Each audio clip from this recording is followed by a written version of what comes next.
Aí Vamos está. ver, vamos ver aqui, esse é o título, né, do nosso encontro hoje, né, como se especializar em tradução audiovisual, né? Então, quando falamos em especialização em tradução audiovisual, estamos falando também da importância e necessidade básica, né? Muito importante se especializar, né? Ter um estudo na área, né? Nessa atual conjuntura, né? Que a gente vive, né?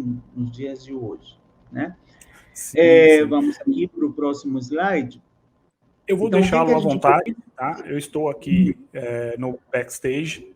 Fique à vontade, eu vou só sumir da tela, mas Tá, estou aqui prestando atenção em tudo. Qualquer coisa é só me chamar. tá bom, tá bom. É, então, assim, o que eu preparei para vocês, né? O que aparece aqui nesse slide, o que nós vamos ver nesse conteúdo, vamos ver um pouco sobre a tradução audiovisual e comunicação acessível, né? Depois eu explico, né? Do que se trata, os modos de tradução audiovisual, legenda e ou dublagem, né? A legenda nos dias, né? De hoje, no nosso dia a dia, as legendas para surdos e ensurdecidos, mais conhecida como LCE, a audiodescrição, ou AD, né? Vamos simplificar também os conceitos de acessibilidade, né? Para vocês entenderem melhor do que se trata. Vamos falar um pouquinho sobre o mercado de tradução e localização de videogames, a evolução de Libras no audiovisual, e para finalizar, um pouquinho sobre o futuro da tradução audiovisual, né? Então, assim, antes de mais nada, né, gostaria de reiterar esse convite, né, a todos vocês, futuros alunos, né, interessados nesse mercado, né, da tradução audiovisual, para entender como funciona, né, esse segmento do audiovisual no Brasil, no mundo, compreender, né, como isso tudo, né, pode ser proveitoso, né, para quem deseja explorar, né, esse mercado, mesmo em tempos de crise, né, que a gente vive, né. Então, os cursos de especialização, por exemplo, de pós-graduação, né, que são ministrados hoje, por exemplo, pela CUT Estácio, né, ou na Universidade Estácio, seja de tradução de inglês, de espanhol, tradução audiovisual, né, eles são compostos por várias disciplinas práticas, né, tais como tradução para dublagem, tradução para games, audiodescrição para deficientes visuais, tradução ou legendas, né, para surdos e ensurdecidos, né, e tradução para legendas, né, que é também a minha área na qual eu atuo, né, há mais de 20 anos. E outras tantas disciplinas diferenciadas, né, que são ministradas de forma semipresencial, né, ou à distância, né? E por isso os cursos da CUT e de tradução, né, audiovisual da Estácio, né, tem esse objetivo, né, tem como objetivo levar você, né, futuro aluno, para dentro do mercado de tradução de forma prática, né, e realista, tá? Então a ideia é justamente fazer com que você, no final dos cursos, do curso, né, esteja apta, né, para explorar esse segmento do audiovisual que não para de crescer no Brasil e no mundo, tá? Eu vou agora passar para o próximo slide. Então, aqui eu falo em tradução audiovisual e comunicação acessível. Bom, quando falamos, né, em tradução audiovisual e comunicação acessível, né, estamos falando basicamente de três coisas, ok? Estamos falando do meio audiovisual, ou seja, deduzimos que trata-se, né, de um meio onde temos o áudio e o visual, certo? Ou seja, temos a palavra e temos, ao mesmo tempo, a imagem, onde o áudio pode ser verbal e não verbal, entende? Por exemplo, imaginem o diálogo de um filme onde nós também vamos escutar uma música. que não necessariamente é cantada. Pode ser uma música instrumental, né? Então, lembrando que todos os outros ruídos também fazem parte desse áudio, entende? Então, em relação à imagem, ela também pode ser verbal e pode ser não verbal, né? Porque a imagem representa coisas, né, que a gente está visualizando, né? Por exemplo, num filme aparece a placa numa estrada, escrito Bacurau. Eu não sei se vocês assistiram esse filme, né? Um filme brasileiro, Bacurau. Ou uma carta, né, que é lida, né? Então, essas informações, né, representam imagens verbais, né? O meio audiovisual nos traz, né, justamente esse conjunto, né, de informações. No entanto, quando não entendemos uma língua, por exemplo, quando não entendemos uma língua, a legenda que está traduzindo essa língua também será imagética e verbal, né? Por exemplo, para um deficiente auditivo, a LCE, Legendas para Surdos e Ensurdecidos, também faz parte da imagem verbal. Já para um deficiente visual que escuta, né, a audiodescrição, ela faz parte do componente do áudio, né, desse filme, juntamente com os diálogos e outros tipos de sons. Então, tudo isso, né, torna esse texto audiovisual. Ele é um conjunto, né, de todas essas coisas, né, tudo que implica som e tudo que implica imagem, tá? Ou seja, estamos falando de comunicação, porque um filme comunica, certo? Né? Um filme comunica alguma coisa. Mas quando eu penso, né, em públicos diversos, como os deficientes visuais e deficientes auditivos, por exemplo, é nesse momento que precisamos da tradução, englobando todas essas necessidades, né, e serviços. Não estamos falando apenas de um simples serviço de tradução de um idioma para outro, para um público ouvinte e que enxerga, tá? Mas estamos falando, né, de todo tipo de som, todo tipo de imagem, né? Resumindo, eu estou falando de comunicação e eu estou falando de comunicação acessível, né? Que é o título desse slide. Isto é, a acessibilidade. Agora a pergunta, né, é como é que eu chego nessa comunicação acessível, né? Nesse meio audiovisual? A resposta é através da tradução audiovisual.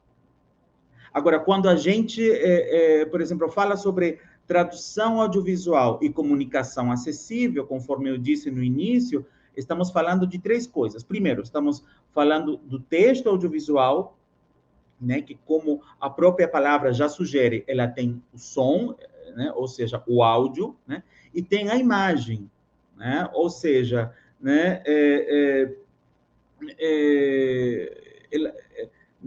o visual, né? E nesse texto, né, imagem e som vão formar esse texto por inteiro. Então, assim, vamos agora falar de palavra, né, da palavra comunicação, é muito importante, né? Comunicação, o que ela representa nesse contexto, né? Conforme eu já disse, né, o filme em si já comunica alguma coisa, já comunica algo, né? Certo? Mas se eu tenho um filme que está em uma língua que eu não entendo, coreano, russo, polonês, ou se eu, enquanto deficiente, não escuto, ou se eu não enxergo, né, eu vou precisar de modos de tradução audiovisual que tornem, né, esse filme mais acessível, né, para mim, né, que tenho essa deficiência. É aí que entra a TAVA, T-A-V-A, né?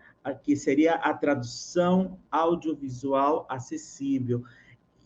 Ela justamente ela vem suprir essa lacuna, né? para dar acessibilidade a pessoas que ouvem, a pessoas que enxergam, né? Mas que não falam uma língua, né, estrangeira. E também dará acessibilidade a pessoas que não ouvem e a pessoas que não enxergam. Por exemplo, uma legenda para surdos que aparece na imagem e é verbal, ou uma audiodescrição para cegos que vem pelo som e pela palavra, né? Eles vão redimensionar, né, o conceito de áudio e vão redimensionar o conceito de visual de todo esse texto. São elementos que vão ser acionados, né, na fase de, digamos, pós-produção, tá? Mas que vão servir a todas as pessoas e a um público muito mais diversificado.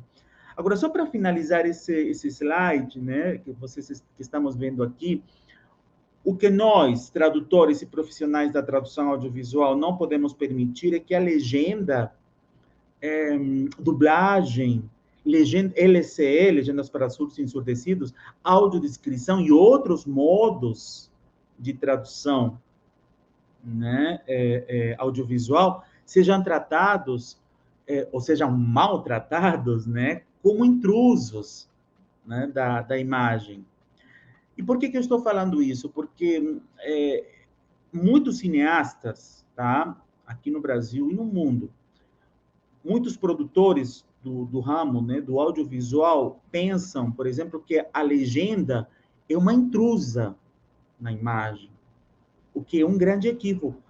Muitos deles se referem ao cinema como se fosse só imagem. Se fosse só imagem, pensem comigo, se fosse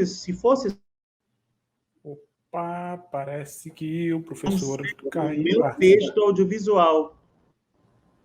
Então, isso é muito importante, né? Nós compreendermos, né? Entendermos que a dublagem, a legenda, a audiodescrição, o voice-over, né? A LCE, todos esses tipos, né, de tradução, eles agregam, eles só agregam, né? E fazem parte desse texto audiovisual, tá bom? Vamos aqui passar por um próximo slide. Aqui eu mostro justamente os modos, né, da tradução audiovisual, que vamos chamá-los, que vamos de TAV, né, tradução audiovisual, né? Eu chamo de modos, né? Não são todos, mas são os mais, assim, considerei aqui os mais relevantes, tá? São diversos tipos, né, de tradução audiovisual. Começar pela tradução para legendas, né? É a forma escrita da tradução audiovisual, né? A legenda é a tradução de textos, por exemplo, né? Ou diálogos, né, exibidos na tela em segmentos, blocos, né, sincronizados com o áudio do filme. Agora, as legendas devem ser concisas para permitir justamente a leitura em questão de segundos, né? Mas então, continuando, o slide continua na tela para vocês? Sim, o slide está na tela. Está na tela, tá. Então, eu estava falando antes, né, sobre os modos de tradução audiovisual, né?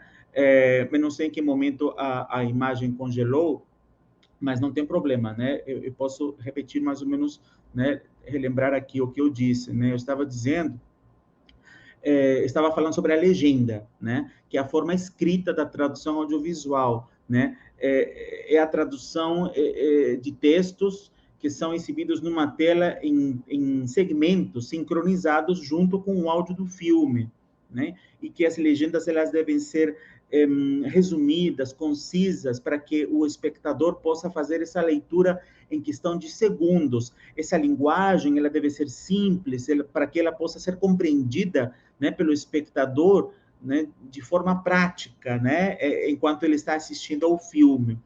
Então, lembrando também que a tradução ela pode ser intralingual ou intralinguística, né, que está aqui no slide, ou seja, ela acontece numa mesma língua, mas em um código diferente, onde se encaixa A legenda para surdos e ensurdecidos, mais conhecida como LCE, por exemplo, né?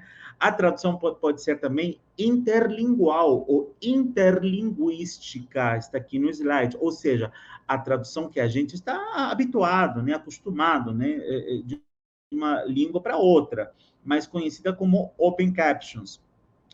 Já a audiodescrição seria uma tradução intersemiótica, ou seja, de um signo para outro signo, onde a gente traduz imagens em palavras, isto é, o visual para o verbal acústico, tá? Vamos aqui passar agora para o próximo slide, onde falamos sobre legenda e ou dublagem, né? Bom, como é de conhecimentos, né, de todos nós, né, a dublagem. O que é a dublagem? A dublagem não é nada mais e nada menos que a substituição da voz original de produções audiovisuais. Estou falando de filmes, séries, desenhos animados, telenovelas, documentários, reality shows, games, etc. Então, é a substituição da voz original dessas produções audiovisuais pela voz e interpretação de um dublador do idioma nativo de outro país. Há também dublagens no mesmo idioma, tá? Usada para melhorar a qualidade do som original, né? Algo utilizado principalmente em comerciais, né? Não dá para perceber, mas existe, né? E comerciais, musicais, né? Ou quando tem alguma falha na captação de som direto nas produções audiovisuais. Agora, um dos debates, né, que tem, né, que existe sempre, né, na tradução audiovisual, gira sempre em torno da preferência, né, nacional de cada espectador. O que é melhor, né? O que você prefere, né?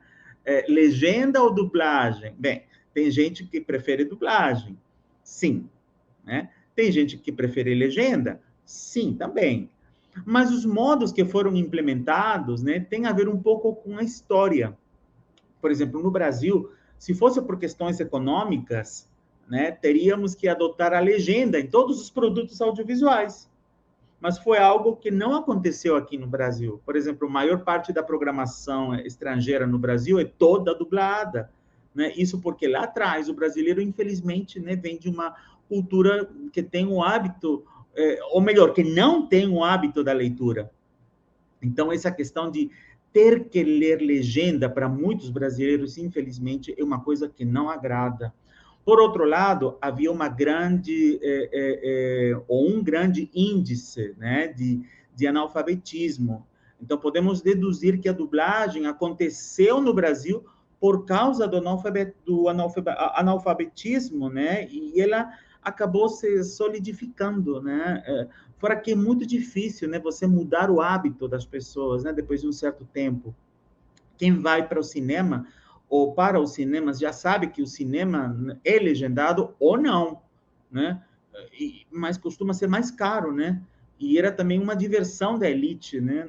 No passado, né? E continua sendo, né? Um pouco caro até hoje, né? Ao meu ver, né? Mas deixando essa parte histórica, né? Eu queria falar com vocês sobre alguns detalhes que são importantes na tradução para legenda e dublagem. Para aqueles interessados em fazer, por exemplo, parte desse mercado, né, é muito importante que o tradutor de dublagem tenha noções ou técnicas sobre tradução para legenda, ou vice-versa. Porque isso, né, porque às vezes as falas na língua original são muito rápidas, então precisamos fazer um trabalho de adaptação, né, para o português, né? No caso da dublagem, é preciso o sincronismo labial, né, o que nós chamamos de lip sync, né? Daí a importância, né, da adaptação na hora de traduzir, né? Isso porque na tradução para dublagem, se traduzimos de forma literal, a frase vai ficar muito longa, né? E não vai caber na boca do personagem, né? Na hora que ele fala, né? Seria bom também o tradutor ter noções de dublagem mesmo, do que é dublar, né? Dentro de um estúdio, né? Os detalhes, as dicas do diretor, né? Por isso, às vezes, é importante conhecer, mais de perto o trabalho dos dubladores dentro de um estúdio. Agora, em relação ao mercado de trabalho, nos últimos 20, 22 anos, talvez, a dublagem tem crescido muito, não só nos desenhos e filmes, como também nas novelas, né? Principalmente as novelas mexicanas, né? Que é o que o mercado brasileiro importa e está consumindo muito hoje, né? Então, existe uma gama gigantesca de trabalhos, né, que estão sendo dublados. Não só desenhos, filmes e seriados, são muitas as categorias que englobam a dublagem. Agora, fazendo um comparativo aqui entre um serviço de tradução para dublagem e tradução para legendagem, há características e técnicas em comum, né, que podem ser aplicadas tanto na dublagem quanto na legenda. Por exemplo, precisamos prestar muita atenção como, quando, quem, com quem o personagem está dialogando na cena. Precisamos prestar atenção no registro da fala. O segredo não é só traduzir da melhor forma possível, né, no português padrão. Precisamos pensar como a gente fala naturalmente, pois a frase, seja a tradução para a legenda, né, e principalmente para a dublagem, ela precisa fluir naturalmente, né, ser o mais natural possível, né? Do contrário, ela torna-se uma tradução pesada, né, dura, né, densa, né, quando fazemos uma tradução muito literal. Por isso se diz que a tradução audiovisual é muito adaptada, precisamos procurar alguma coisa no português e adaptar essa fala da melhor maneira possível, né? Que seja uma forma de explicar aquilo, né? Aquela intenção, né? Agora, uma diferença de técnica entre a tradução para a legenda e a tradução para a dublagem, né? Enquanto na tradução para a legenda precisamos tomar cuidado com o resumo da fala, o número de caracteres por segundo, né? O número de caracteres por linha, né? A métrica, né, da fala do personagem para caber dentro do tempo de leitura, sempre pensando no espectador e tal. Na tradução para dublagem, é o contrário, é o oposto. Precisamos traduzir tudo, todas as reações, tudo o que acontece dentro da cena. Outra coisa que devemos levar em consideração, tanto para dublagem quanto para legenda, é o uso do quando tem, né, roteiro, claro, não devemos confiar no roteiro, sempre, né, sempre, né, pois esse roteiro muitas vezes faz parte do processo de pré-produção, enquanto a inserção da dublagem, legendagem, audiodescrição, LCE, todos esses serviços, né, são só acrescentados no processo de pós-produção, tá?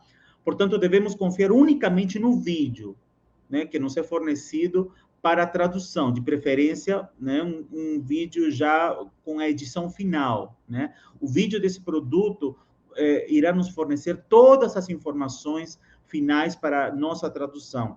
Então, para finalizar esse slide aqui sobre as preferências e razões do porquê consumimos, né, produtos legendados ou dublados, podemos concluir o quê? Que as razões variam.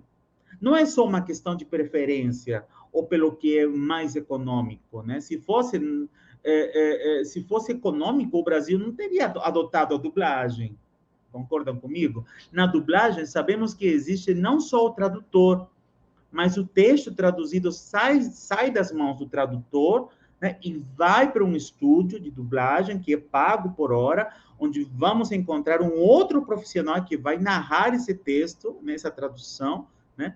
Então, a dublagem é um modo de tradução muito mais fácil de manipularmos esse conteúdo, porque o original não está lá, não está mais lá. Ou seja, podemos modificar o texto por completo para servir ao sistema, tá? Foi mais ou menos o que aconteceu na Espanha, né? Onde eu morei algum tempinho, né? A Espanha é um país completamente de dublagem, assim como outros países da comunidade europeia, né? Historicamente, isso por causa da ditadura, né? Até onde eu sei, na época de Franco, né? O que é interessante é que esse hábito de não leitura de legendas, vejam bem, de não leitura de legendas, ele é muito difícil de ser modificado, tá?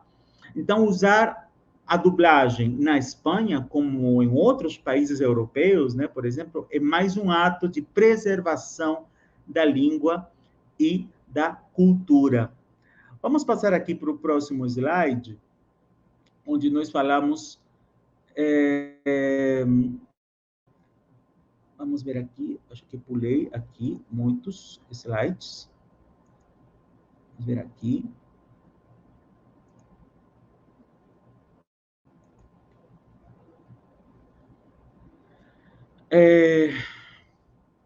Eu vou passar aqui para a LCE, tá? Depois eu retorno para esse outro slide anterior, mas eu queria agora falar sobre a LCE, tá? Sobre que são as legendas para surdos e ensurdecidos, né? Ela faz parte de uma subárea, tá, gente? Chamada de tradução audiovisual. Então, esse termo de LCE surgiu no Brasil em 2010, se não me engano, e a partir de um tempo, né, de um termo, aliás, de um termo que já existia na tradução audiovisual, em inglês, que é SDH, que significa Subtitles for the Deaf and Hard of Hearing. E por que em português o termo surdos e ensurdecidos? Porque essa legenda tem dois tipos, né, de espectadores. Um espectador que tem a língua de sinais como primeira língua, né, consequentemente a língua portuguesa seria a segunda língua para esse espectador, e um outro grupo que não é falante da língua de sinais. Logo, o português é a primeira língua, tá, desse grupo ou indivíduo chamado de ensurdecido. É uma pessoa que teve uma perda, talvez, significativa de audição, né? E que precisa desse tipo de tradução, né? Para ter acesso ao produto audiovisual. Então, os parâmetros técnicos da LCE, né? Das legendas para surdos e ensurdecidos, e toda a forma de tradução, né? Elas vêm da legenda para ouvintes. E tem dois parâmetros que diferenciam da legendagem para ouvintes, que no caso é a tradução dos efeitos sonoros, né, porque os espectadores surdos e ensurdecidos não têm acesso ao som. Então, todo som, todo efeito sonoro deve ser traduzido, e também a identificação dos falantes.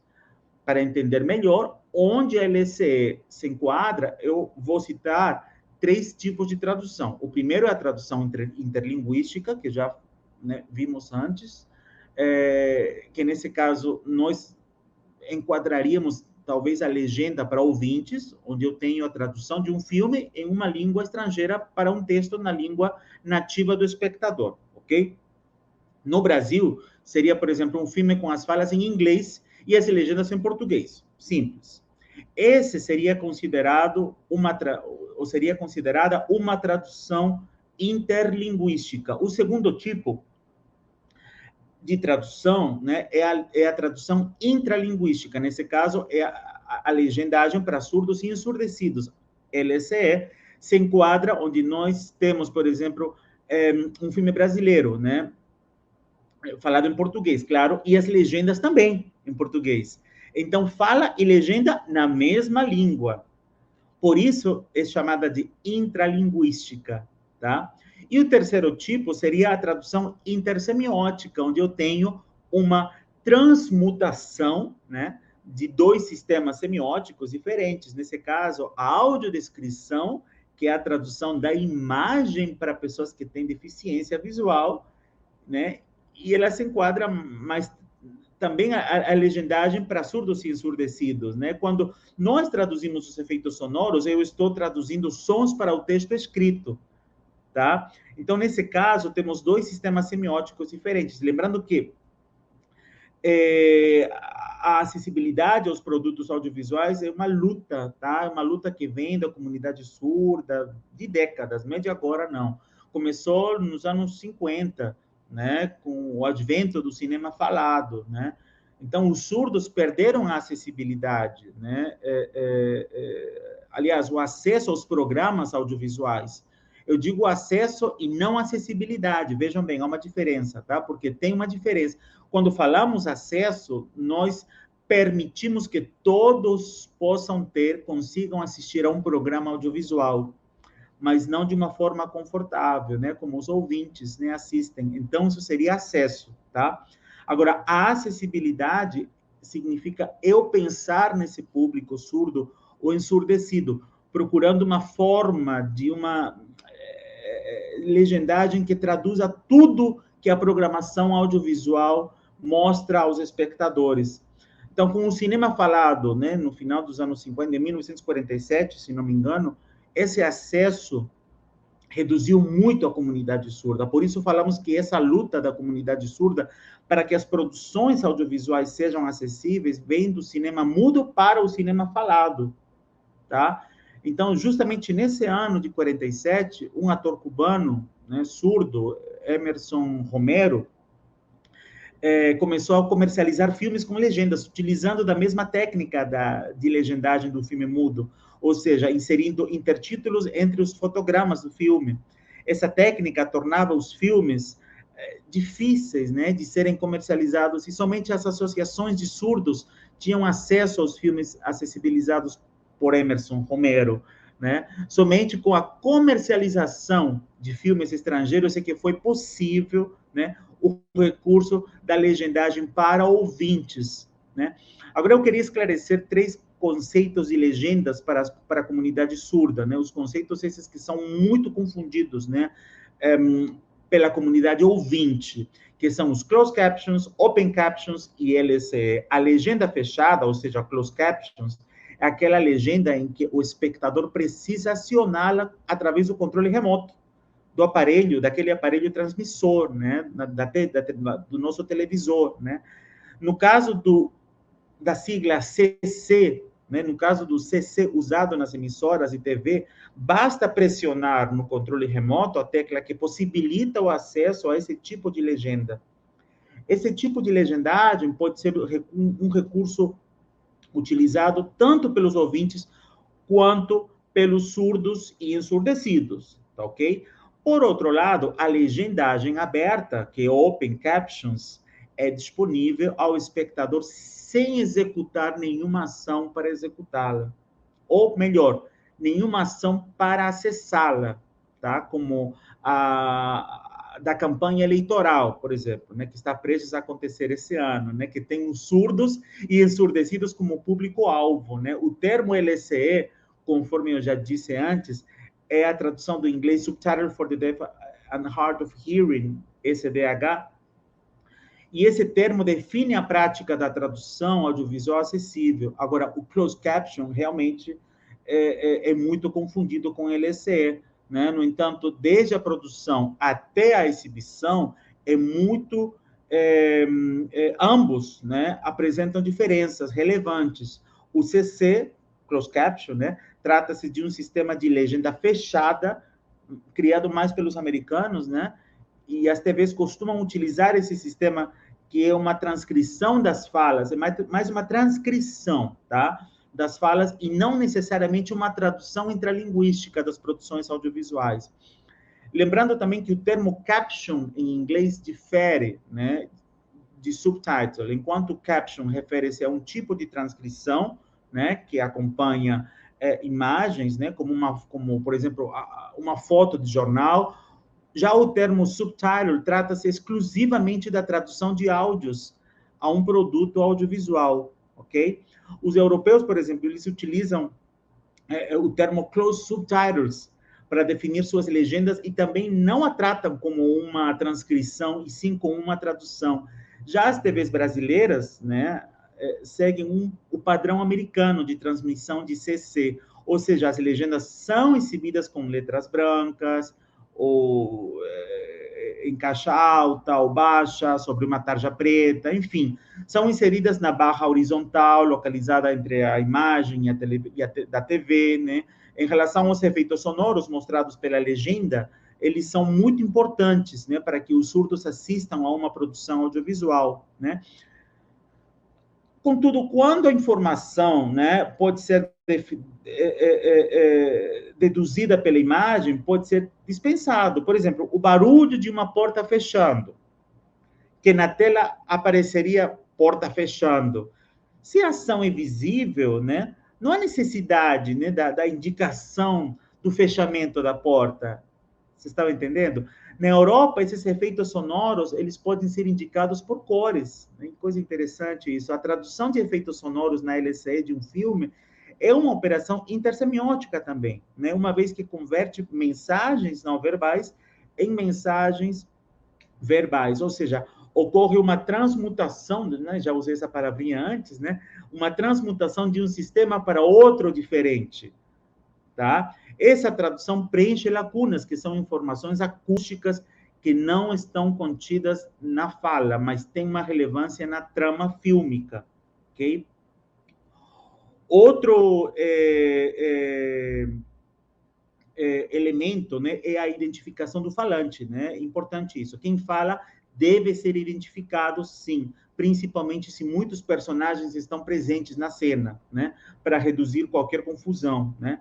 Mas é preciso estar atento, tá, gente? Algumas vezes corremos o risco de quebrar o mistério, né? Ao revelar o nome do personagem, né, por antecipado, né? Então, cuidado. Há situações em que os personagens não são nomeados durante a trama, né? E então recomendamos que essa identificação seja através de cores, de vestimenta, característica dos personagens, enumerando eles, né? Por exemplo, homem 1, homem 2, mulher loira, mulher ruiva, criança de azul e tal. Agora, uma informação muito importante sobre o sistema brasileiro de legendas para surdos no Brasil. Esse sistema pode ser transmitido de duas formas, né? Para transmissões ao vivo, eles utilizam um tipo de legenda que é chamada de legenda roll-up, né? É uma legenda em que você pode utilizar um software, né, de reconhecimento de voz, né, que chama de respeaking, ou legenda refalada, né? As frases na tela, elas vão surgindo por palavras, não em blocos, mas por palavras, ok? E elas vão criando um rolamento na tela. Geralmente elas são exibidas em duas linhas. O problema com esse tipo de legenda é a falta de sincronia entre a imagem e a fala e o surgimento da legenda, né? No entanto, ela é mais recomendada para os programas ao vivo, porque o texto que é falado, né, ele é imediatamente, né, transcrito em texto escrito. Para os programas pré-gravados, eles utilizam um tipo de legenda chamada pop-on, muito parecida com as legendas de DVD, Blu-ray, né, que a gente não comercializa mais, né, porque elas aparecem em blocos, né? E essas legendas, elas utilizam um teclado especial chamado de estenótipo, né? E esse teclado faz o reconhecimento não ortográfico, mas sim fonético, né? Lembrando também que o estenótipo, muito parecido com uma máquina aquela antiga, né, máquina de escrever, né, é usado para transmitir as legendas ao vivo, né, em telejornais, programas de auditório, ou seja, em tempo real, no exato momento em que o programa está no ar, ok? É uma tarefa que envolve velocidade, né, para digitar e muita concentração por parte do estenotipista, quem está digitando, né, ao vivo, né? Para finalizar esse slide de LCE, podemos concluir, então, que trata-se de um trabalho que tem um cunho social, né, muito importante, pois cria nos deficientes auditivos, né, um certo grau de independência. Isso é muito importante, tá, gente?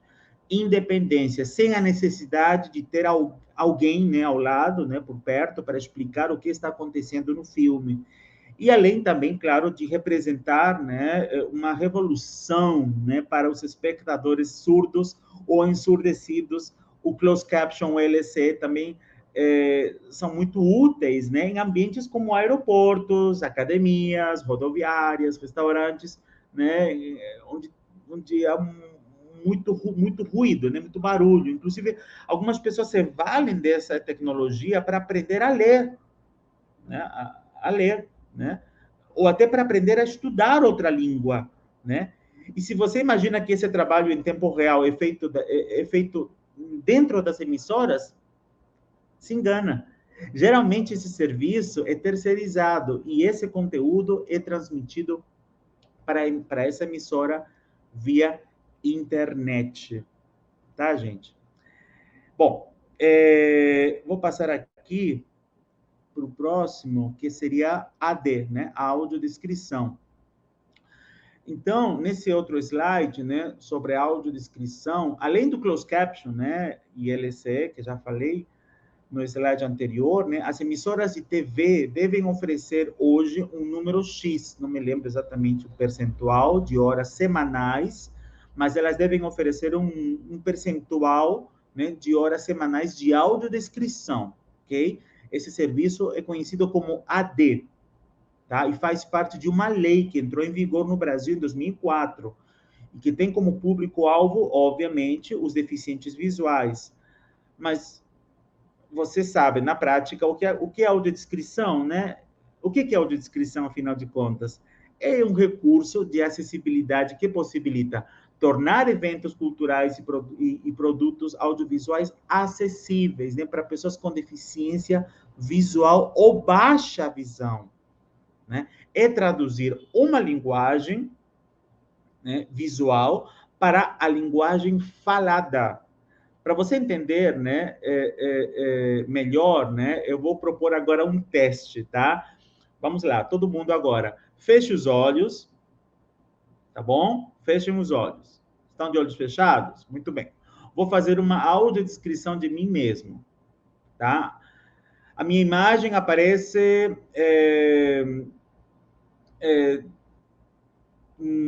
numa janela, né, pequena, na tela do computador, tá? Estou usando uma blusa vermelha, acho que meio quadriculada, né? E tem uma planta aqui ao lado, não sei se aparece aqui do meu lado esquerdo, né? Tá? Eu tenho cabelo preto, tá mais para branco do que preto, bem curtinho mesmo, tipo militar. Estou usando óculos, estou usando um relógio, né? E assim vai. Bom, podem abrir os olhos, tá? Então, repararam? É importante que nós, profissionais, né, de tradução do audiovisual, sempre nos coloquemos no lugar do espectador, tá, gente? Por isso que eu fiz essa brincadeira, né? Para transmitirmos, né, melhor o som e a imagem, com sentimento, né, segundo as suas necessidades, né? Mas eu gostaria também de falar sobre os direitos, tá, das pessoas, né, com deficiência visual, né, e auditiva também, tá? Que só se constituíram a partir dos anos 60 até os dias de hoje, né? De uma maneira evolutiva, né, diria eu, né? Ou seja, nós viemos tendo, talvez, conquistas, né, desde então, desde os anos 60. No início dos anos 60, o direito a estar na escola. Depois, a obrigação das escolas em aceitarem as pessoas com deficiência visual e com outras deficiências também. Depois, em seguida, e não menos importante, claro, o direito de participação no mercado de trabalho e o direito de acesso à cultura. Nós temos como marcos legais a Lei de Diretrizes, né, e Bases da Educação de 96, né? A lei, se não me engano, é 10.000 e tanto, enfim, de 2004, que regulamenta a acessibilidade, e a lei, né, que é a lei brasileira de inclusão de pessoas com deficiência. As legislações brasileiras são bastante completas, tá, gente? São muito completas, no entanto, elas ainda carecem de uma conscientização e de uma conexão com a sociedade brasileira. Isso porque, ao contrário dos direitos constituídos na Europa e nos Estados Unidos, onde primeiro se conscientizou a população da necessidade e só depois as leis foram criadas, né? Aconteceu aqui no Brasil o processo inverso. As leis foram criadas, foram, como se diz, promulgadas, né? E nós ainda estamos no processo de conscientização das pessoas para que haja o cumprimento dessas leis. Então, não apenas por serem marcos legais, mas também por demonstrarem uma consciência social, né, que as pessoas com deficiência têm, sim, né? As pessoas com deficiência têm os seus direitos constituídos, tá? Então, é necessário que as pessoas que não têm deficiência, né, e as pessoas com deficiência, né, cobrem, tá? Cobrem sempre o cumprimento dessas leis. Por quê? Porque, repito, essa questão da legislação precisa ser melhor aplicada, tá? Precisa ser mais fiscalizada, né, no Brasil, porque nós ainda temos muita dificuldade do ponto de vista prático. Por exemplo, temos leis que obrigam as salas de cinema e de teatro a exibir filmes e peças com audiodescrição. No entanto, se um deficiente visual ou com baixa visão resolve ir assistir a um filme no cinema ou assistir uma peça de teatro, primeiro essa pessoa precisa chegar até o lugar onde ela está, né, onde ela gostaria de assistir ao filme ou peça, né?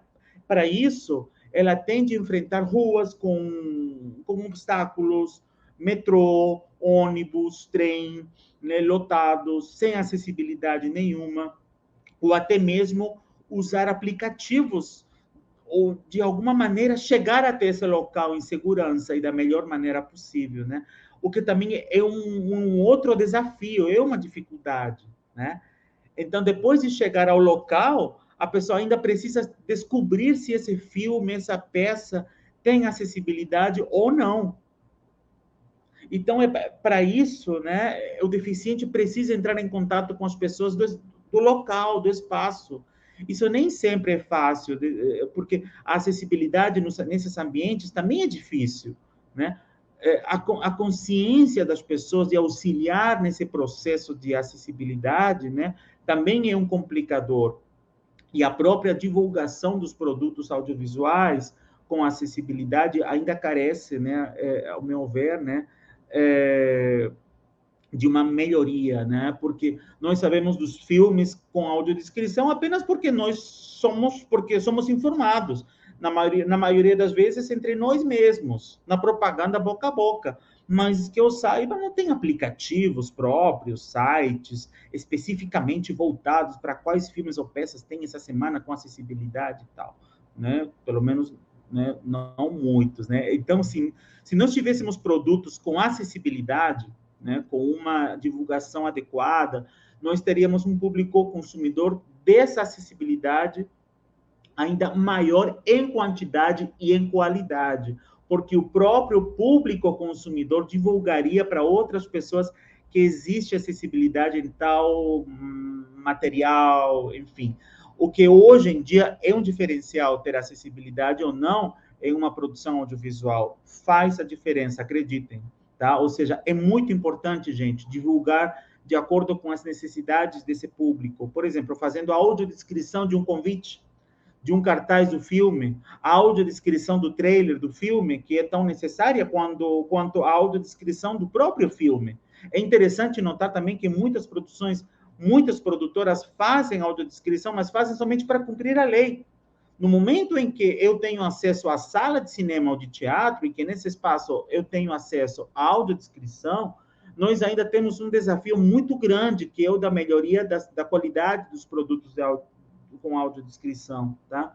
Porque não só é necessário ter a audiodescrição, mas também é necessário que sejam produtos qualificados, né? Muitas vezes eu já estive em mostras, né, em festivais de cinema que eu coordeno, né, há mais de 20 anos, que tinham filmes com audiodescrição, mas que a qualidade era muito baixa, né? Existe ainda uma dificuldade em se fazer a audiodescrição de uma maneira mais profissionalizada, né?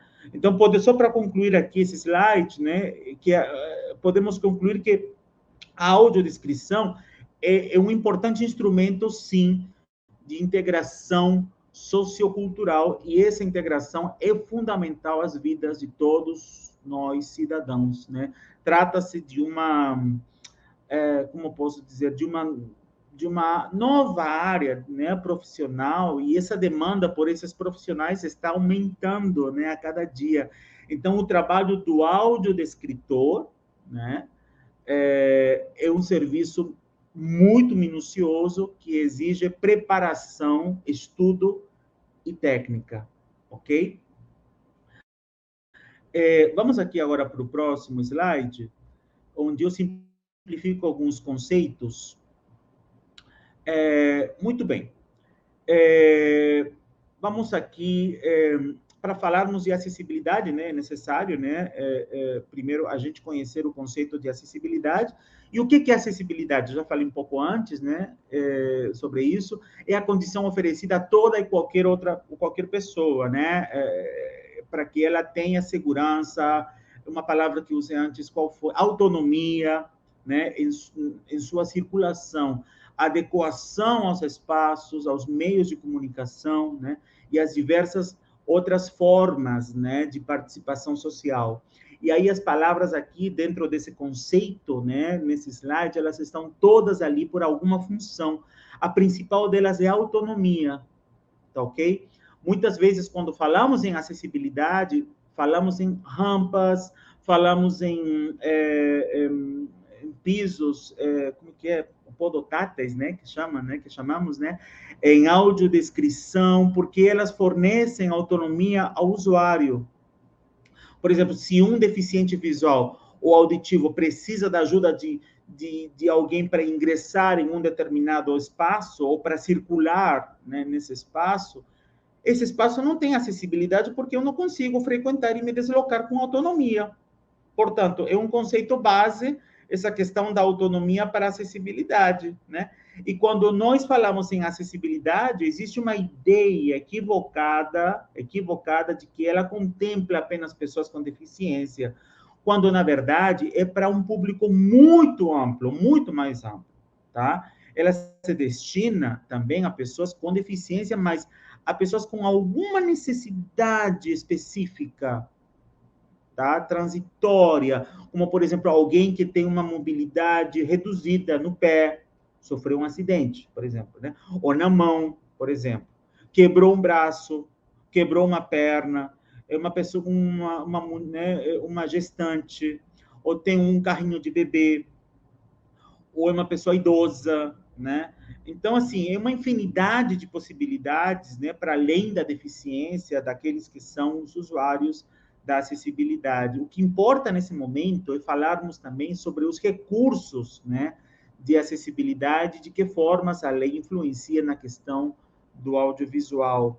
Então, nesse sentido, a lei que já citei antes prevê justamente a inserção de audiodescrição, legenda para surdos e ensurdecidos, e os intérpretes de Libras nas produções, né, audiovisuais, e nas produções televisivas também, né? Ou seja, estamos transformando aos poucos a acessibilidade num processo mais amplo. É importante as pessoas, a sociedade, né, criar, desenvolver, né, uma consciência inclusiva, inclusão, tá, gente? Importante isso.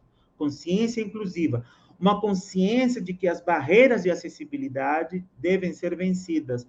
Eu estou falando de barreiras atitudinais, tá? Essa palavrinha, né, sempre, né, está muito presente no meu vocabulário, né? Barreiras atitudinais, né?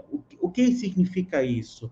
Significa eu estigmatizar, ter preconceitos e estereotipos em relação a uma pessoa com deficiência. Eu posso ter o local, o espaço, o produto mais acessível possível, tá? Do ponto de vista de estrutura, né? Estrutural, tá?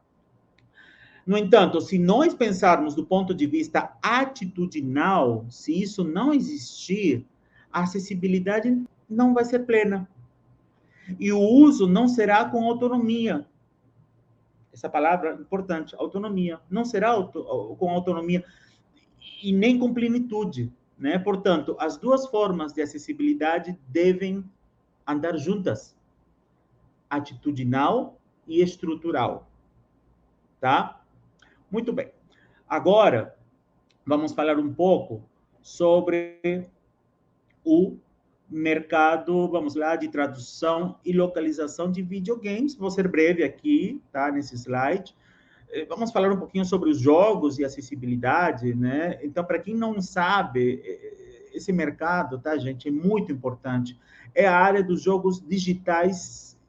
Só para vocês terem uma ideia, a área de jogos digitais é imensa. Hoje em dia, são aproximadamente 3 bilhões, não são milhões, bilhões, 3 bilhões de jogadores ao redor do mundo. O que faz desse mercado, que faz desse mercado a maior indústria de entretenimento, né, já existente. Tem jogos basicamente em todos os lugares. Estão dentro de casa, consoles, computadores, estão na rua, nos celulares, até mesmo dentro de escolas, jogos educacionais, dentro das empresas, jogos profissionalizantes. São esses mais tratados como jogos sérios, né? Aqueles que têm a finalidade de trazer alguma coisa, né? Alguma disciplina, principalmente a vida do jogador, e não ser um entretenimento, né? Com uma diversidade tão grande, então, de jogos, temos também uma diversidade grande de jogadores, óbvio, né? Hoje em dia, podemos dizer que existe um jogo para cada tipo de pessoa, porém, existe um público que normalmente é deixado de lado, que são as pessoas com deficiência. Voltamos à deficiência, né? Só para vocês terem uma ideia, dentre os consumidores de jogos, até 20% do público apresenta algum tipo de deficiência que pode aparecer de diversas formas, desde deficiências motoras, problemas cognitivos, dificuldade visual ou auditiva, o que torna muitas vezes a experiência do jogo complicada, difícil, não até mesmo inacessível, né, para aquela pessoa que está querendo participar. E aí que a acessibilidade tenta fazer a sua parte, né, com o objetivo de tornar o jogo uma experiência agradável, né, para o maior número de pessoas possível, tá? Se os desenvolvedores ficarem mais atentos a certas características, talvez, né, e aplicarem práticas de acessibilidade durante o desenvolvimento do jogo, né, da criação desses jogos, várias barreiras poderiam ser quebradas e um público muito maior poderia ser atingido, né?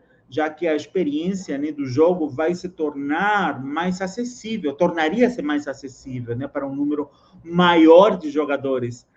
Mas o que é um jogo acessível, né? Jogos acessíveis, né, são aqueles que são planejados para serem experimentados, né, pelo maior número de pessoas possível, né, dentro do público-alvo, levando em consideração opções, tá? Opções de acessibilidade, como, por exemplo, legendas, customização de gráfica, controles de controle, e tudo, enfim. É importante notar que essas opções, né, de acessibilidade não têm o intuito de ir contra esse design gráfico, né, esse design intencional do jogo. Pelo contrário, ele dá opções aos jogadores para que possam personalizar a experiência da forma que mais agrada, né? Da forma que for melhor, né? E mais adequada para cada tipo de jogador, para cada pessoa, né? Dar o poder de personalização ao jogador através de opções de acessibilidade, quer justamente dizer que qualquer dificuldade que aquele jogador possa encontrar, que muitas vezes não é pretendida pelos desenvolvedores, mas sim dificuldades graças às individualidades, né, que cada pessoa, né, tem, né?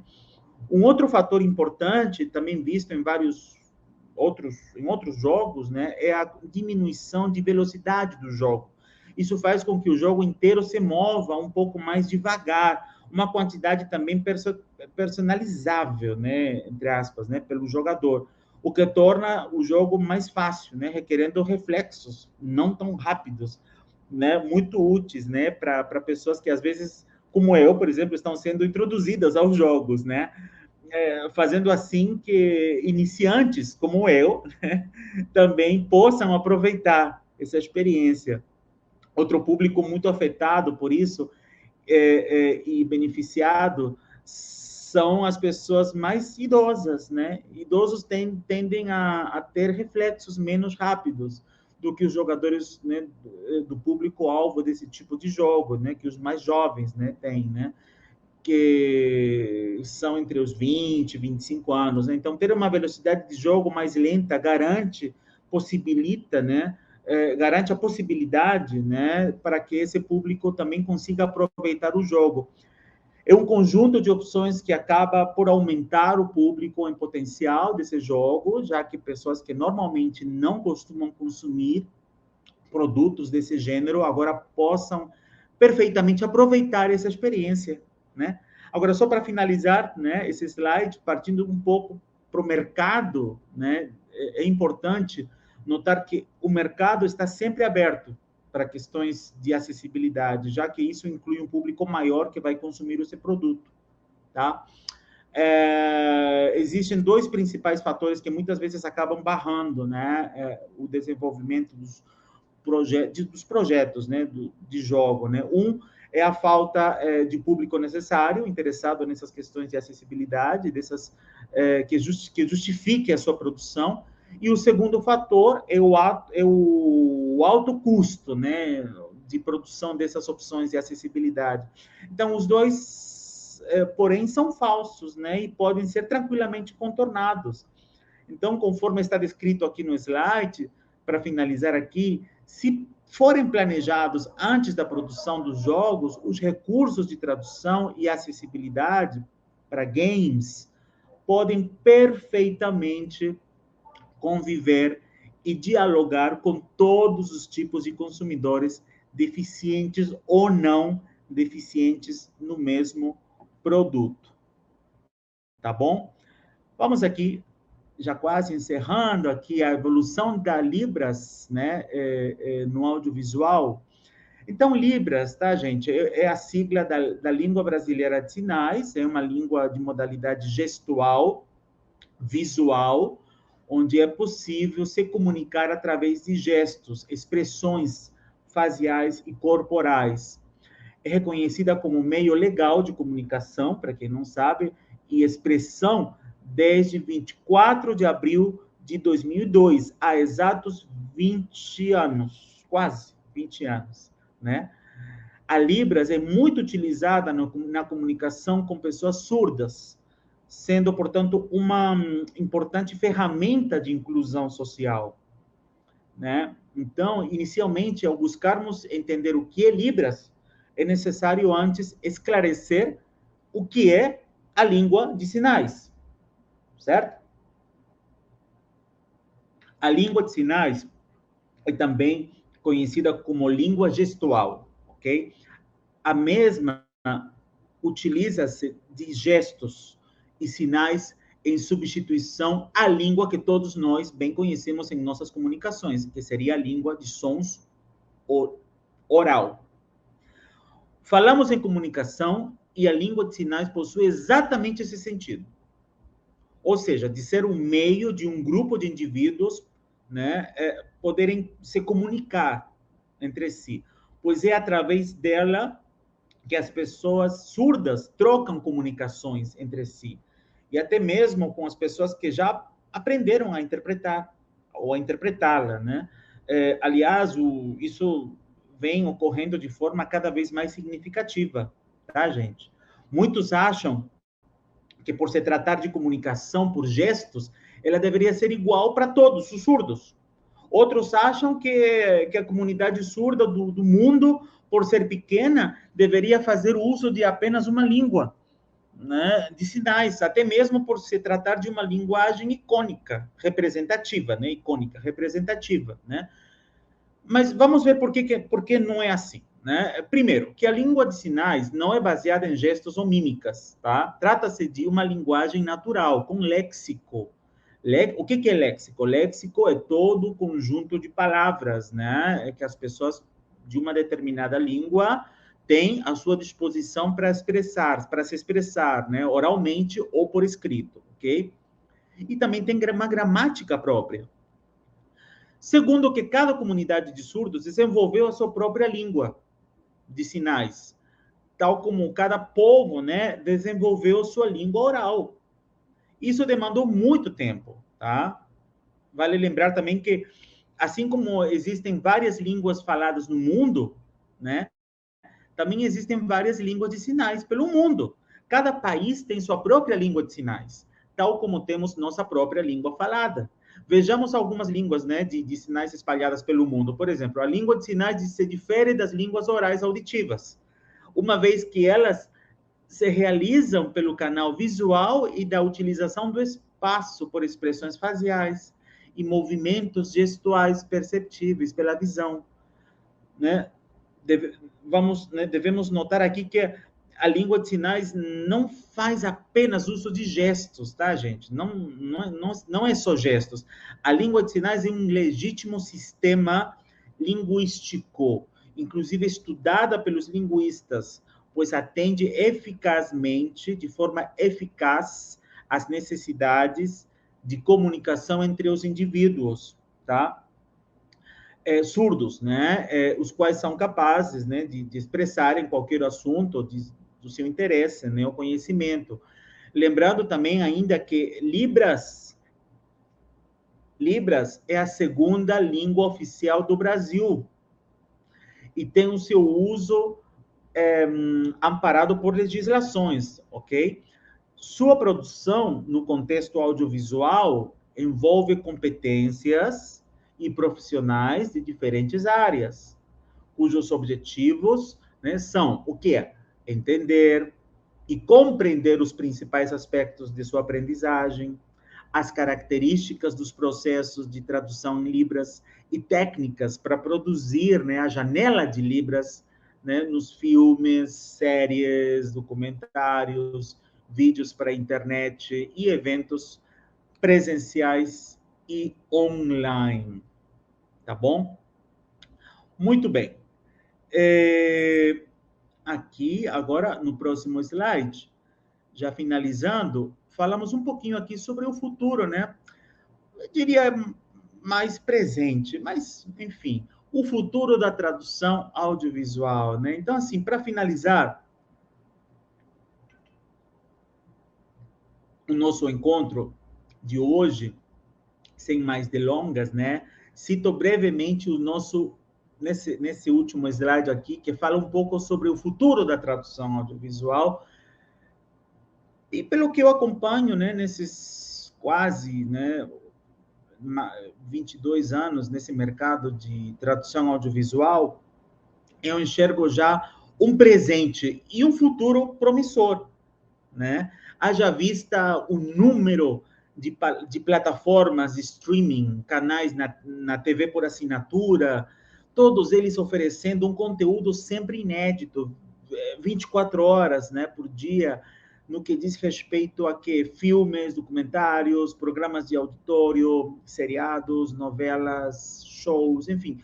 Isso sem falar no crescimento, ou melhor, no crescente, né, número de eventos, né, culturais, como mostras e festivais de cinema no país, né, no Brasil, né, do qual eu faço parte, né? E para quem não sabe, o Brasil ocupa no ranking mundial, né, um lugar muito, mas muito importante no audiovisual, tá?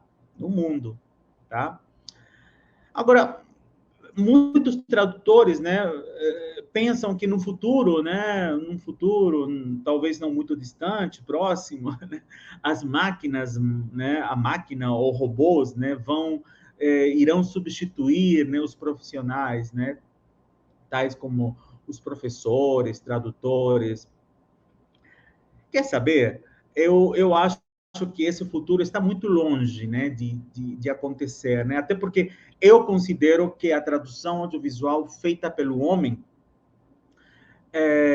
eu a considero como uma obra de arte, tá? Então, esse tipo de tradução automática feita por máquinas, tá?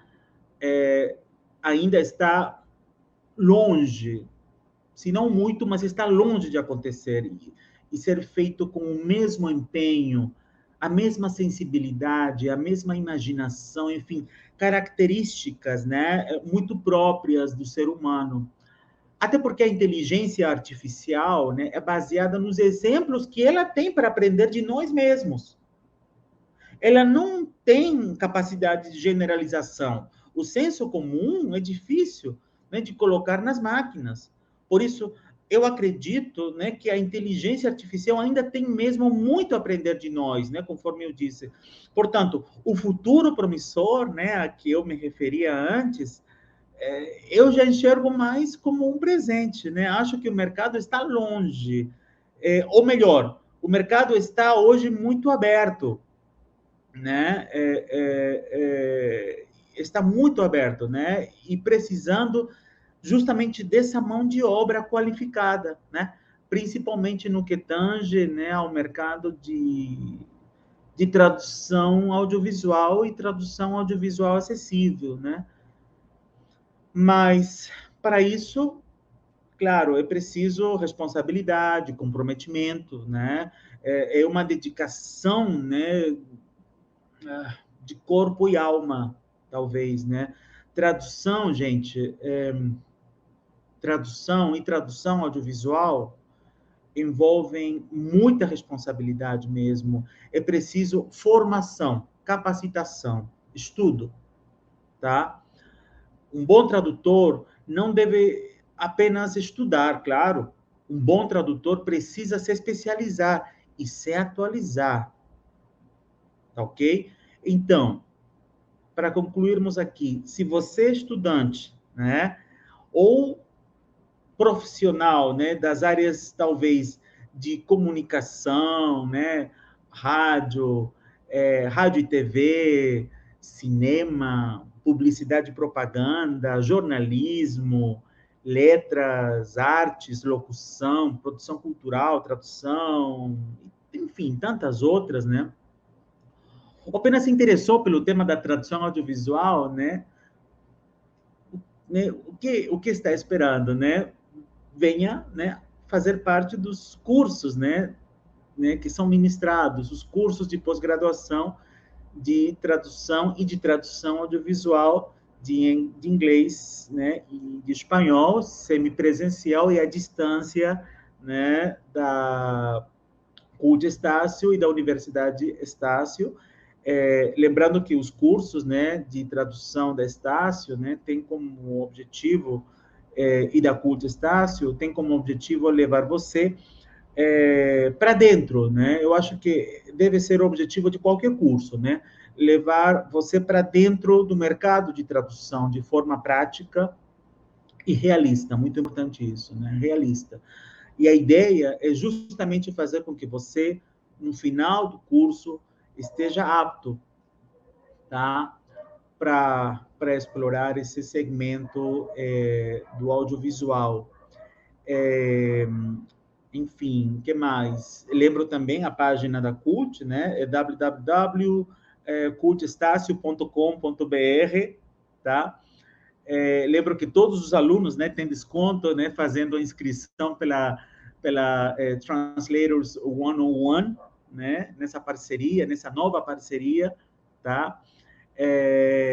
E bem, né? Espero que vocês tenham gostado, né, desse encontro, né, e que todas essas informações que eu passei, né, e dicas, né, que eu passei, de alguma forma sirvam, né, para incentivar você, futuro aluno, né, dos cursos de pós-graduação, né, a dar o pontapé, né, pontapé inicial, né, na sua vida profissional, né? E é isso, gente. Espero ver vocês muito em breve, né? Esperamos ver vocês muito em breve numa sala de aula, seja presencial ou virtual. E é isso. Não me resta, né, mais do que agradecer. Meu muito obrigado, né? Mais uma vez a William, né? Da Translators, né? Pelo interesse, né? Pela atenção, né? E é isso. Tá bom? Ótimo, ótimo, professor. Muito obrigado, bastante claro nas suas colocações. O pessoal teve uma boa visão de como funciona, o que tem que fazer, né, para ser um bom profissional. Eu tenho uma frase de uma outra tradutora, Fabiana Zardo, em uma entrevista para o nosso podcast, que ela disse o seguinte: o mercado está saturado? Olha, tem muita gente traduzindo? Tem sim. Tem. Tradutor profissional? Não. tradutor profissional não tem. Não tem o suficiente. Faz a diferença. Então, faz toda a diferença, né? Você traduzir de forma profissional, com embasamento, com conhecimento, faz toda a diferença. Não tenhamos dúvidas quanto a isso. Deixa eu ver aqui se o pessoal tem alguma pergunta. Pessoal, se tiverem perguntas para o professor, fiquem à vontade para colocar aqui. Eu já coloquei o link com desconto de 35% desse mês, né? Até dia 30 de março esse desconto está valendo para a pós na Estácio, para qualquer curso de pós-graduação da Estácio. E um dos professores é o professor César. Tá? Nós teremos outras palestras com outros professores também, da CUT Estácio, né? Graças aí ao professor Sanches e à professora Merichel, que nos ajudam aqui, sempre nos ajudaram muito, somos muito gratos a eles. Vamos ver se alguém tem alguma pergunta aqui. Mas é realmente importantíssimo que você se profissionalize. Comecei a fazer legenda aqui num grupo de... como é que chama? Fansub. Legal, ótimo, mas se profissionalize. Porque a diferença é enorme e tem mercado muito grande. Todo dia chega um novo serviço de streaming para a gente aqui no Brasil. Esses serviços precisam de profissionais capacitados, exigem bastante, e você pode ser um deles. Deixa eu ver aqui a Virgínia. Deixa eu colocar a pergunta da Virgínia aqui para a gente, que daí a gente consegue... aqui está a Virgínia. Essa daqui. Opa! Cadê? Aí, pronto. Deixa eu ver. Onde se encontram cursos de estenotipista? Nunca ouvi falar deles. Aliás, a máquina de estenotipia é bem diferente, né? Professor, nos festivais de cinema, onde a legenda é feita ali na hora, o estenotipista é fundamental, não é isso? Sim, a diferença é que nas mostras e nos festivais de cinema, diferente do que muitos pensam, a tradução já está pronta, tá? Muitos pensam que a tradução é feita na hora, mas não, a tradução está pronta. O que é feito ao vivo é a exibição, né? A sincronia da legenda da tradução já pronta, tá? No entanto, a tradução já foi prefeita, né? Já foi feita antes, né, com antecedência, e o que é feito ao vivo é o lançamento, né, das legendas, né, em tempo real, né? Agora, em relação a cursos de estenotipistas, né, tem em São Paulo, que eu sei, dê um Google aí, né, cursos de estenotipistas, né, São Paulo, Rio, eu sei que tem muitos cursos, né, aqui nessas duas cidades, nas outras eu não sei, mas pesquisem que vocês vão encontrar com certeza. É um mercado mercado muito interessante também, que tem muita demanda. Tá bom? Olha, Virgínia, a Virgínia é nossa assinante, eu me comprometo a encontrar alguém para me falar sobre estenotipia aqui para vocês, tá bom? Vamos lá. A Ana Cláudia está falando o seguinte, está tão difícil entrar no mercado de trabalho, não é fácil mesmo, mas você consegue entrar com uma boa formação, consegue sim. Participando de concursos também, né, os nossos concursos de legendagem abre bastantes portas. Então, é uma das formas. Exato. É o que eu sempre falo, né, William? É matemático, né? Quanto mais você participa de cursos, quanto mais você faz parte, né, você amplia esse seu networking, né? Maiores essas possibilidades de você se auto-inserir. Quando você menos imagina, você já está dentro do mercado. E não tentem agir de forma individual, né? Sempre em grupos, né? Tentem, de repente, trabalhar com um parceiro, um colega, né? Se você não consegue fazer o trabalho integral sozinho, né? Enfim, por uma questão de tempo ou falta de conhecimento, tente, né, compartilhar esse serviço com mais alguém, né? E vocês vão ver que as portas vão se abrindo aos poucos, mais e mais e mais. É matemática, tá? Essa questão de participação, de ser ativo, né, é muito importante. Sim, eu posso dizer para Ana Cláudia, eu comecei a traduzir e não era na área de audiovisual, tá? Mas eu comecei a traduzir e o volume era bem pequeno.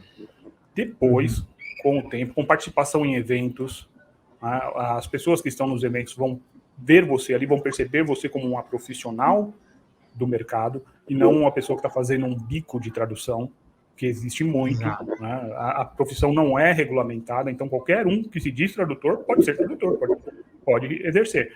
Mas você estar num evento, você estar com seus pares, isso ajuda muito. Você é bem vista, você é vista como alguém que se dedica à profissão e isso traz todo um diferencial. As pessoas começam a te indicar também, conhecendo o seu trabalho, para que você consiga uma oportunidade no mercado. E mandar currículo, gente. Manda currículo. A Ana Cláudia está falando aqui que ela se formou na Estácio em outubro. Tá?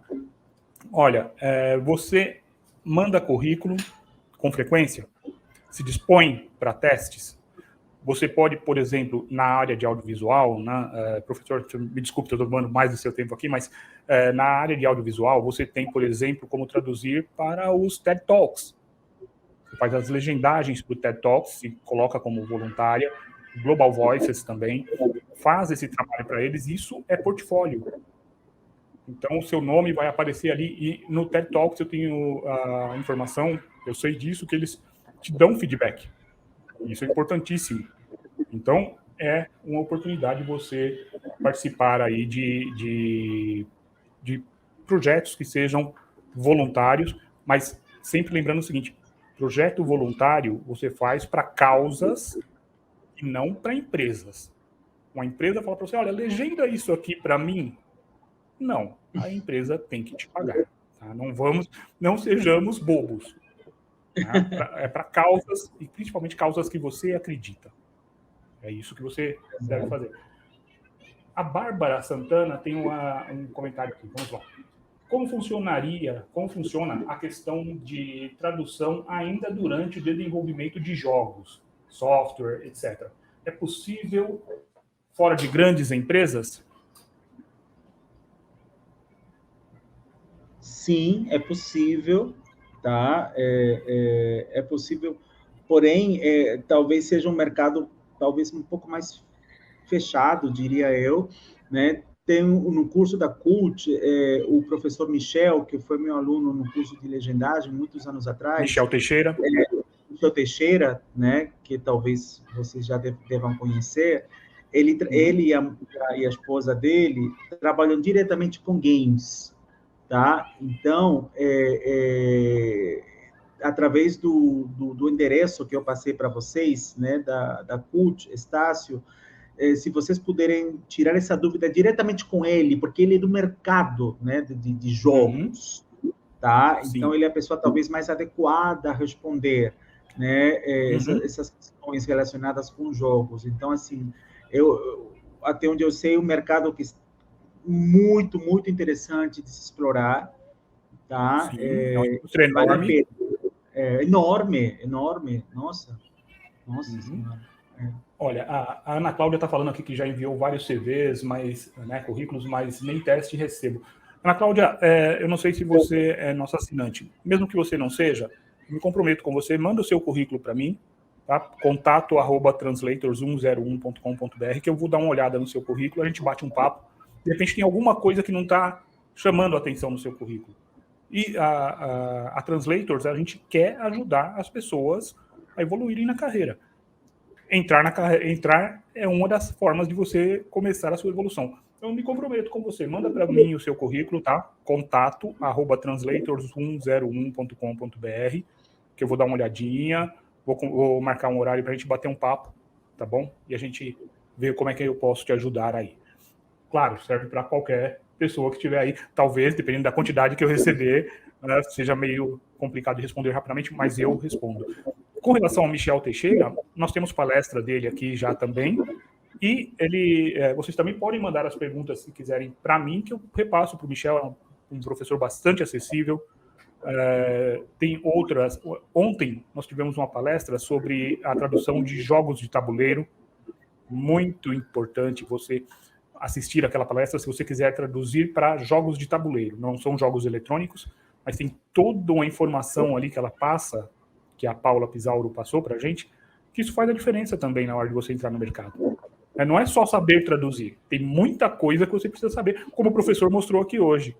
Tem muitos detalhes que não são só linguísticos. muita coisa que você precisa saber do mercado para poder avançar, conseguir mais oportunidades. Deixa eu ver aqui se tem mais alguma pergunta aqui. Sim. A Ana Cláudia está comentando mais uma coisa aqui. Deixa eu ver. Agora faço curso de legendagem. Né? Já fiz um e agora estou no segundo, justamente para me especializar cada vez mais. Certíssima. Mas os testes não chegam. Vamos conversar sobre o seu currículo, Ana Paula. De repente tem alguma coisa ali que eu posso te ajudar, tá bom? Deixa eu ver aqui. A Ana Cláudia perdeu o concurso que foi na semana passada.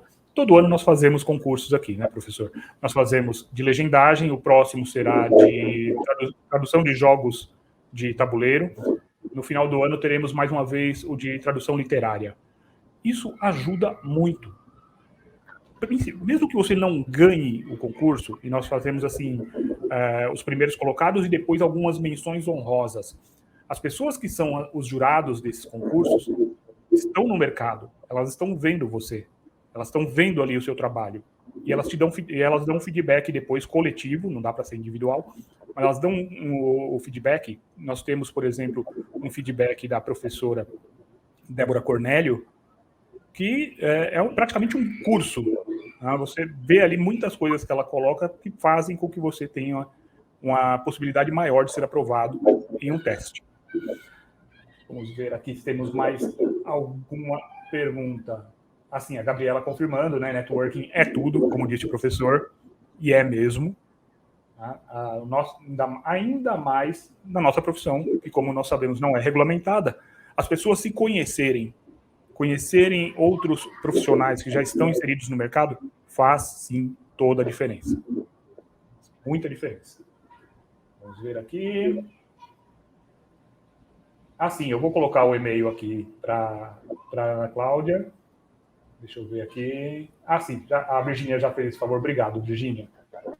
Legal. Professor, mais alguma colocação que o senhor queira nos passar? Sim. Qual é a duração do curso na Estácio?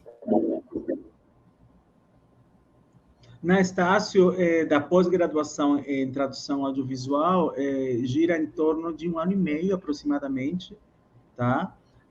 São várias disciplinas, né, todas práticas, né, para quem opta pelo presencial, né, feitos em laboratórios, enfim, e para quem opta pela modalidade online, né, em casa, enfim, com aulas... Qualquer lugar do mundo. Qualquer lugar do mundo, aulas ao vivo, né, também, né, e aulas gravadas. Então, tem para todas as necessidades, né, mas a duração mais ou menos é essa, né, e eu acredito que vale a pena um investimento, né, são disciplinas muito diferenciadas, disciplinas que dificilmente são encontradas, né, em outros espaços, né? Porque dentro do mesmo curso, dentro da mesma pós, você encontra tradução para games, tradução para dublagem, tradução para legendas, audiodescrição, né? Legendas para surdos e ensurdecidos. Então, você pode até encontrar isso de forma independente, mas tudo isso reunido dentro de um mesmo curso, né, eu acho muito, muito interessante, né, você descobrir, né, esse mercado, né, e explorar esse mercado com profissionais que são da área, né, e mais, fazer parte desse mercado em curto tempo. Pelo menos é o que eu tento, pelo menos, fazer com muitos dos meus dos alunos que fazem parte, que são os meus alunos, né, tento trazê-los, né, para dentro do mercado. Já faltariam dedos aqui para contar quantos, né, alunos trabalham comigo há muitos anos, como tradutores, como operadores de legendas, né, como remunerados, claro, né, em vários eventos, mostras e festivais de cinema. Então, assim, a ideia é essa, tá? Não é só não é uma relação apenas dentro de uma sala de aula, professor, aluno, não. É uma relação de troca, né? Que tem esse propósito, né? De trabalhar juntos, de parceria futura, né? Próxima, né? Então, eu enxergo dessa forma, né? Nos tornarmos, né, parceiros, né? Eu Exato. acho que a ideia é essa, né? E é isso, tá? Legal. O convite está aberto para todos vocês e espero encontrá-los, né? Muito em breve. Esperamos encontrá-los, né? Muito em breve, seja numa sala de aula presencial ou virtual, tá bom? Sim, sim. Bom, professor, então eu agradeço aqui a sua presença. Foi realmente bastante elucidativa a sua apresentação. Né? Nós podemos aprender aí um pouco mais sobre o que é, né, a tradução audiovisual, o que ela engloba, que é muita coisa. Né? A gente, normalmente o leigo, a gente não, porque a gente já está no meio, mas o leigo normalmente acha o quê? Você falar tradução audiovisual, ele vai pensar em legenda e dublagem, se muito. Né? Mas há uma variedade enorme, há muita coisa a ser explorada, muita coisa que você pode aproveitar para crescer na carreira, e com a pós-graduação, com certeza, isso vai ser muito mais fácil. Ana Cláudia, aguardo o seu currículo. Quem quiser mandar também para mim, fique à vontade, como eu disse, independente de você ser ou não assinante da Translators. O link eu coloquei com desconto, eu coloquei aí para vocês no chat, para vocês obterem o desconto. Tá? Então, eu vou agradecer e pedir ao senhor ao senhor não, você me disse que é para te chamar de você. Então, eu peço que você se despeça, por favor.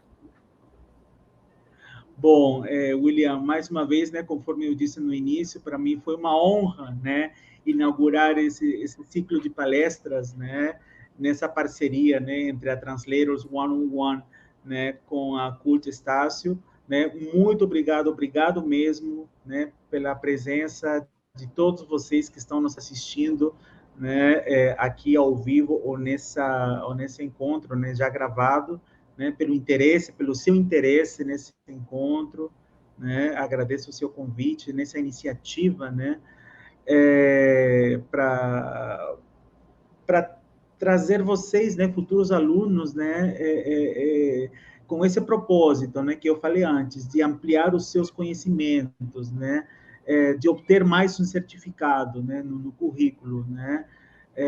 Então, é isso, gente. Eu não tenho palavras. Muito bom mesmo, né, estar aqui com vocês e esperamos, né, encontrá-los em breve. Tá bom? Obrigado, professor. Nós conversamos depois fora do ar pelo WhatsApp, tá bom? Tá Obrigado ótimo. E boa noite.